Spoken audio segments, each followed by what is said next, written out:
বিসমিল্লাহির রহমানির রহিম। আলহামদুলিল্লাহ, সকল প্রশংসা সেই মহান আল্লাহ পাকের। আমরা যে নবীর নবুয়তে এসেছি তিনি হলেন বিশ্ব নবী, সকল নবীর নবী। তেনার প্রতি আমরা একবার দুরূদ শরীফ পাঠ করি। দুরূদ আল্লাহুম্মা সাল্লি আলা সাইয়্যিদিনা মুহাম্মাদিন ওয়াসিলাতু ইলাইকা ওয়া আলিহি ওয়াসাল্লাম। তিনি এসে নবুয়তকে খতম করে গেছেন, কোনো নবী আর আসবে না। তিনি একটি ধর্ম রেখেছেন, আল কোরআনের দ্বীনি ধর্ম। এই দ্বীনি ধর্মের মালিক যিনি, আল্লাহর ধর্মের মালিক যিনি, তিনি হলেন আত্মকামেল হজরত আমির আলী আত্মসত্তায় বেলায়েতি আদম নূরী।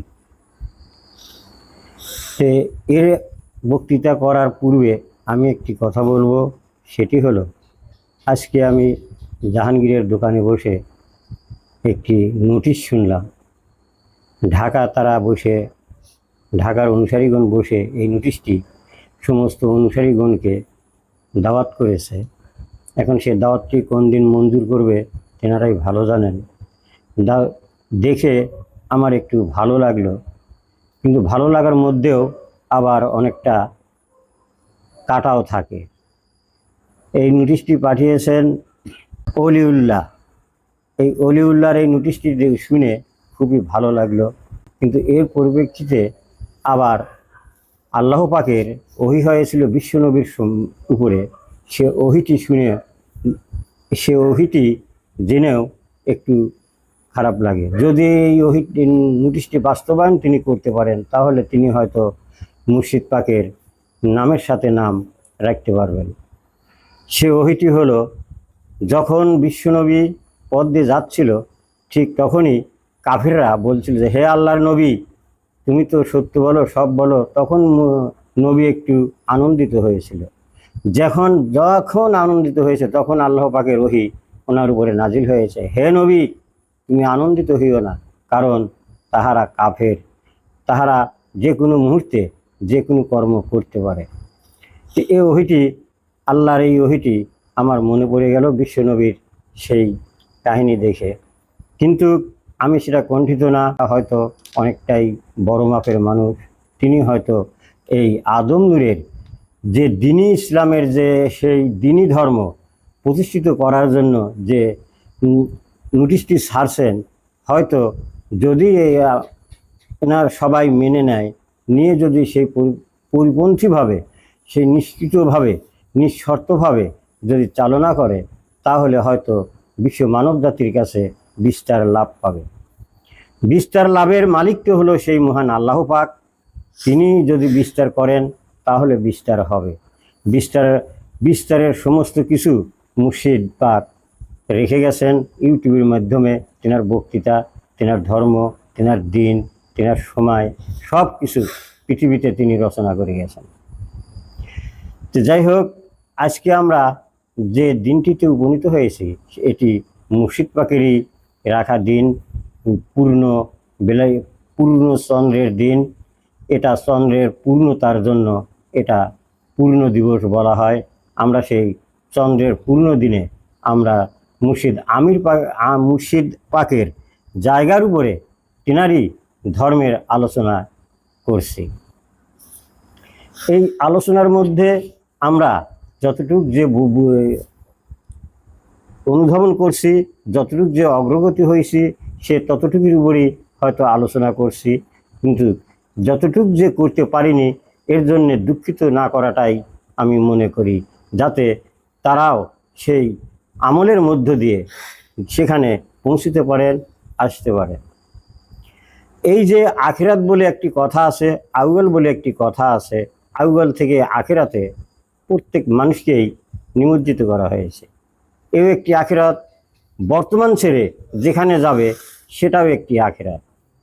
তো এই যে আখিরাতের জীবন, আউয়াল থেকে আখিরাতের জীবন, এই আখিরাতের জীবনের মধ্য দিয়ে যে দীনবন্ধু একের পর এক সেই জীবনে নিয়ে আসছে, কত জীবন যে পার হয়েছে একটা মানুষের বলা কঠিন।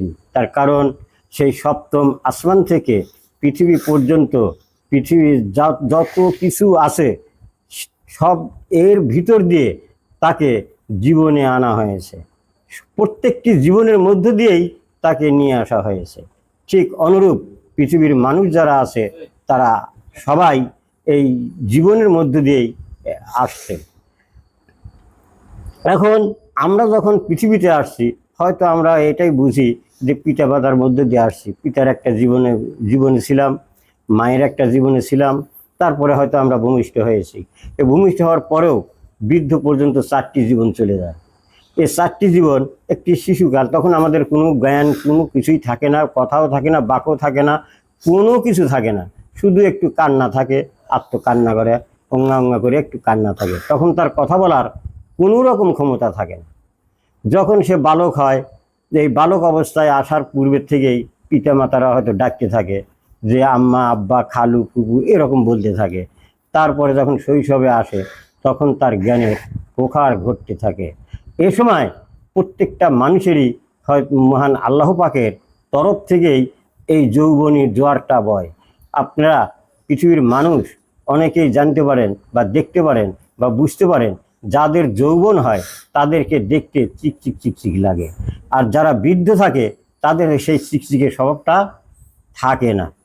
কিন্তু শিশুকালেও যে এটা থাকে একটা সুন্দর মনোরম থাকে, কিন্তু যৌবনের সময় যে চিকচিকে স্বভাবটা হয়, এই স্বভাবটা অন্য সময় থাকে না।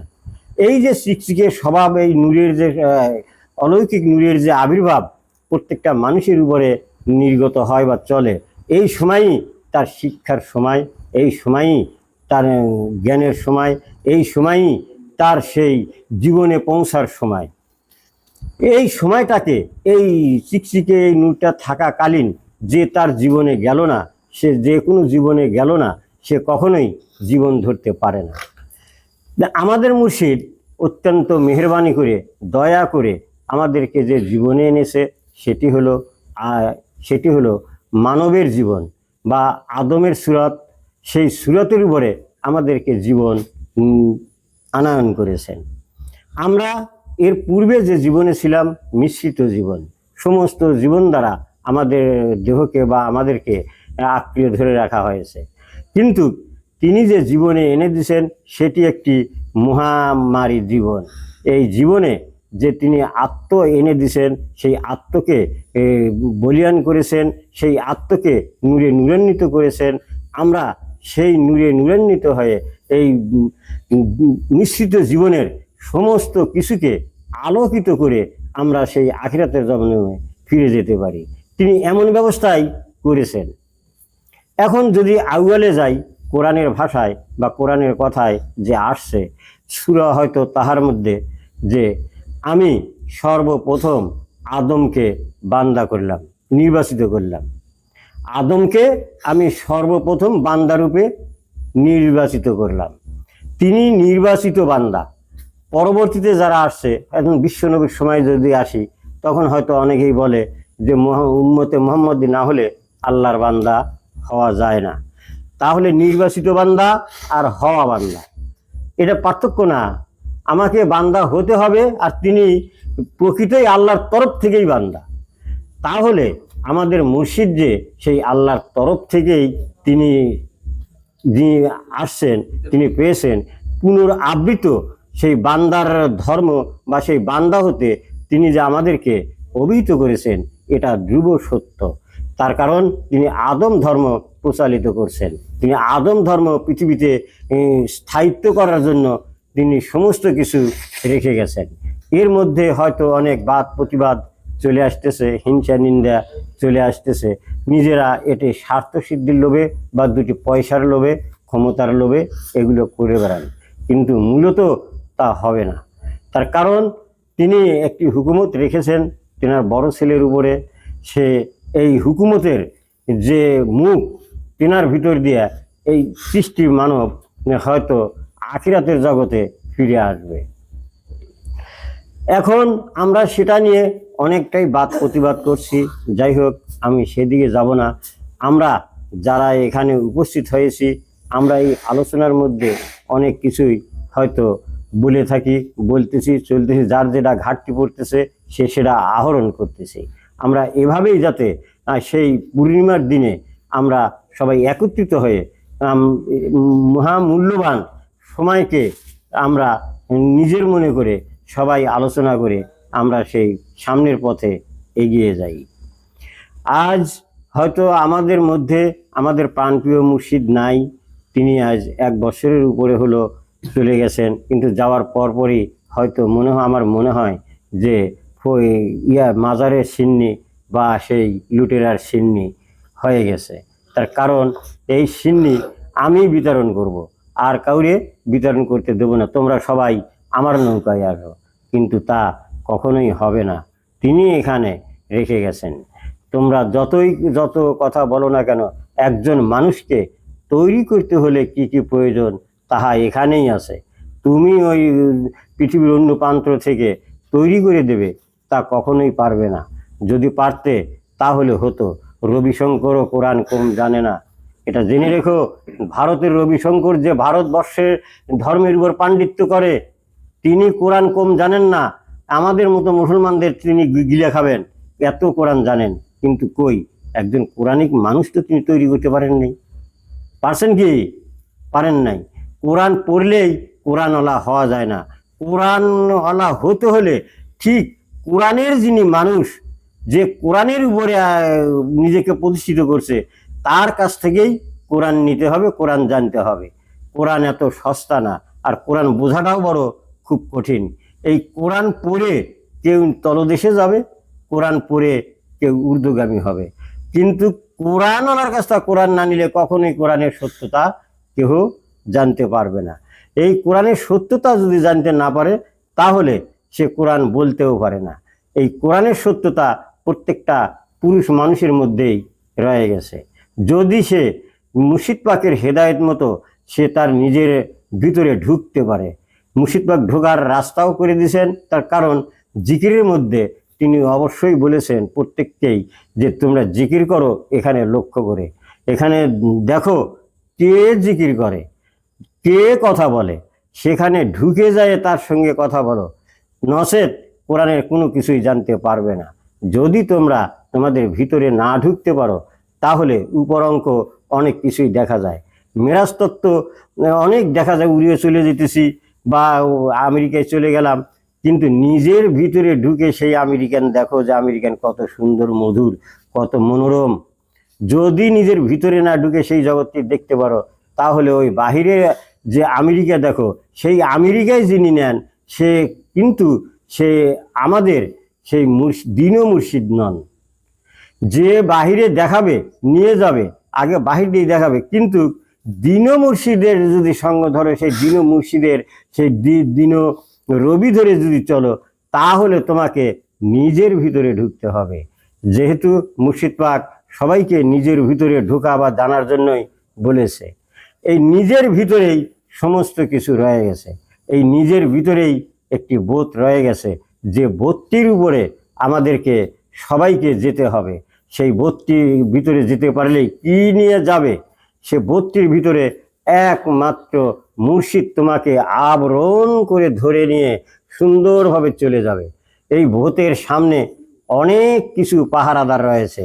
সে পাহারাদাররা কেমন, কি তাদের মেজাজ কেমন, তাদের চলন কেমন, তাদের ধরন, এগুলা অবশ্যই জানতে পারবে, দেখতে পারবে, কিন্তু কখনোই তাহারা বুঝতে পারবে না যে আমাদের ভিতর দিয়েই এমন একটি জ্যোতি, এমন একটি নূর চলে যাচ্ছে, তারা টেরও পাবে না।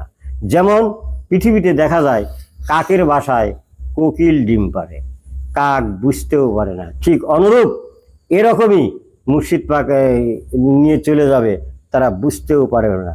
এখানে সম্পূর্ণ বেল গায়েবের বিষয়, যার ফলে মুর্শিদ পাক বারবারই বলতেন যে তোমরা তোমার বেল গায়েবের উপরে ঈমান আনো, বেল গায়েবের প্রতি তোমরা বিশ্বাস করো, তোমরা বেল গায়েবকে আনো।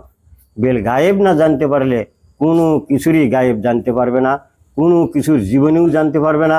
আমার সে এক আখিরাত ফেলে আসছি, আবার আখিরাতে চলে যাব, এরও কোনো কিছু জানতে, চিনতে, বুঝতে পারবে না। কতটুক পারবে? যতটুক বর্ণনা করা আছে। কিন্তু এই বর্ণনার মধ্য দিয়ে যদি নিজেকে সেই ছদেকিনে পরিণত না করি, নিজেকে যদি সেই পবিত্রতা না করি, নিজেকে যদি সেই হকের হক্কানি না করি, তাহলে কোনো দিনও ওখানে পৌঁছা যাবে না। যদি কোনো ব্যক্তি সেই হক্কুল্লার হক্কানি হয় তাহলে সে হয়তো পৌঁছাতে পারে।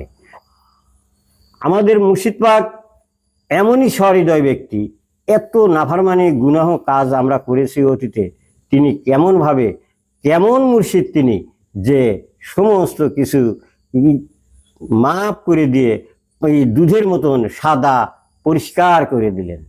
যদি তোমাদের চক্ষু থাকে তাহলে ওই সময় যদি মুর্শিদের দেওয়া আমলের উপরে একই দেওয়া বা একই না এনে থাকো, তাহলে সেদিন হয়তো তোমাকে দেখতে পারছো যে আমি দুধের মতন সাদা নবজাত শিশু, মনে হয় এই 6 দিন হলো বা এইমাত্র ভূমস্থে পড়লাম, এই মুহূর্তে আমি ভূমস্থে পড়লাম, আমি এমনই সাদা হয়ে গেছি, ফুটফুটে চেহারা।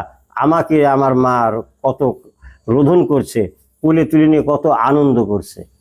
সেরকম অবস্থায় তাকে প্রথম অবস্থায় লাগবে, তারপরে ধীরে ধীরে সে আস্তে আস্তে মুর্শিদ পাখি তাকে খাওয়ান লাগে, পরান লাগে, প্রতিপালন করে থাকি। যে আমরা প্রতিপালকের কথা বলি না, তখন আল্লাহ পাক ওইভাবেই তাকে প্রতিপালন করতে থাকে। পৃথিবীতে যেমন মহান আল্লাহ পাক প্রতিপালন করে, তথাপি ওসিলা রয়েছে পিতা মাতার। এই শিশু অবস্থায় কাঁদে, মাথায় এমনি বোঝে যে আমার ছেলেটা এখন খাওয়াতে হবে। শিশু অবস্থায় আমার ছেলে গোল করে, ওর পেট কামড়াইতেছে, এগুলো কিন্তু মাথা বুঝে থাকে। আমার ওই সময় বোঝার কোনো ক্ষমতাই ছিল না। ঠিক অনুরূপ ওই সময়ও মুর্শিদ পাক লালন পালনে নিয়োজিত থাকে।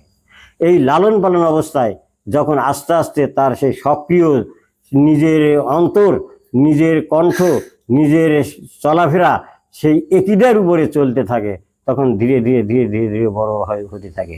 এমন এক সময় আসবে যে মুর্শিদ পাক তোমাকে ছেড়ে দেবে, এবার তুমি তোমার কর্ম সমাধান করে নিয়ে তুমি গাছা নিয়ে চলে যাও, সব কিছু দেখা দেবে।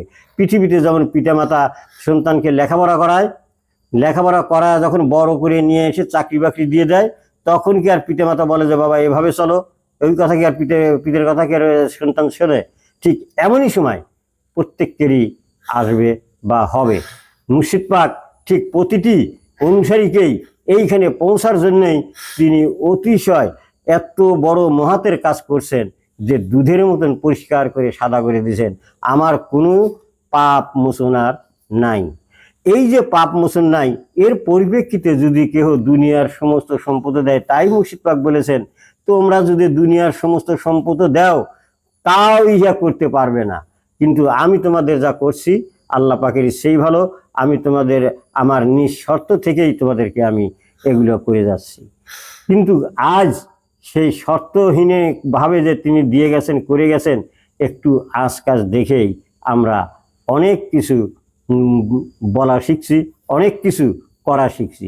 কিন্তু নিজের উপরে নিজে কতটুকু বিশ্বাস আছি, নিজের দিনমণি কি, নিজের দিনরবি কি, নিজের দিন কি, নিজের রব কি, নিজের এলা কি, নিজের মালিক কি, আমরা এ সম্পর্কে কতটুকু অবহিত আছি?